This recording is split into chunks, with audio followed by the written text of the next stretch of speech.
Hello comic book fans, today we are talking about the Mythicals Chapter 2. If you like this video, make sure you like and subscribe for more. Now we go into the second issue of this story, chapter 2 of the Mythicals, and we go deeper within the idea and the concept of this universe and the creatures and everything that is intertwined with it through the lens of Nancy Moon, and not just through her lens but through the lens of the other people that have already been within this world and are dealing with certain issues that are growing in the darkness that is soon to come. When we start off with this story, Nancy is with this cat that she soon finds out can talk, and he shows her around. And honestly, throughout this story, the cat pretty much steals the show for me, in my opinion.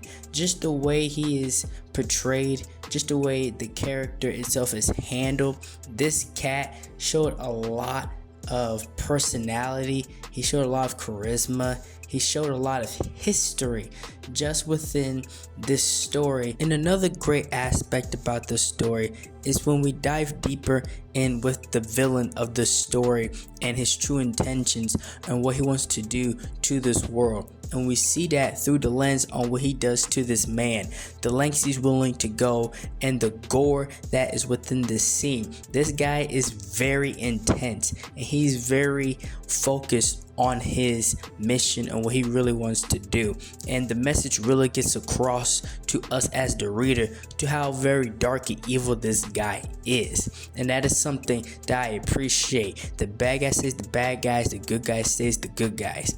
And another nice part about this story is that God exists within this world, he exists within this realm, and he makes his presence known, right? Because you really don't get that in many mystical stories, right? Or like dark stories where there is a God, he does exist, and he does actually make his presence known. He's actually the good guy in the situation, right? Because usually in stories, like if we had like Spawn, right, God is usually not portrayed as the holier thou good guy of the story. So I really appreciate that touch within this story.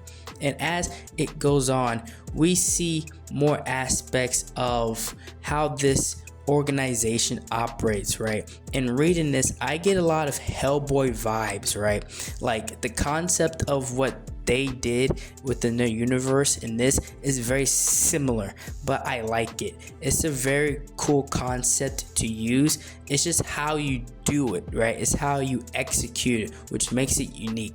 And I really like what they're doing here with these characters, their powers and their abilities, and what they stand for, and the characters that are involved as well. And we come back to our main character, Nancy Moon, because she's still left in the dark in like the overall story and mission of this story. And the cat is pretty much doing his part on trying to help her without giving it all away, right? Without like giving the entire, hitting her with all the lore at once. He's doing his part in helping her at least warm up to the situation at hand, at least with herself and who she is. And this is probably the most epic part of the story, this fight between this werewolf and I believe this like blue demon dragon chick. The art and the action in that was magnificent. I really enjoyed that. The one part that I hate about any story is when they force said character to be a part of the team or to help them, right? I'm not saying the story itself is bad. I'm saying like within the world, like within the characters themselves, when they get forced into a situation they don't want to, they're just chilling off doing what they want to do, and they get forced into a situation to what they don't want to be in. I can't stand that. Let me be, right? It is a part of the story which I was like, let the man be, let the werewolf guy be. But obviously it's a desperate situation and they need his help and they cannot take no for an answer. So that just lets you know as the reader how dire the situation must be when they're literally just ripping people from their livelihoods, and like, you gotta get back into action. We need your help on this one. And that's another cool part of the story. And this is another brutal part of the story as it comes to an end. We are going to go into issue 3 with this brutal Jack the Ripper style killer character.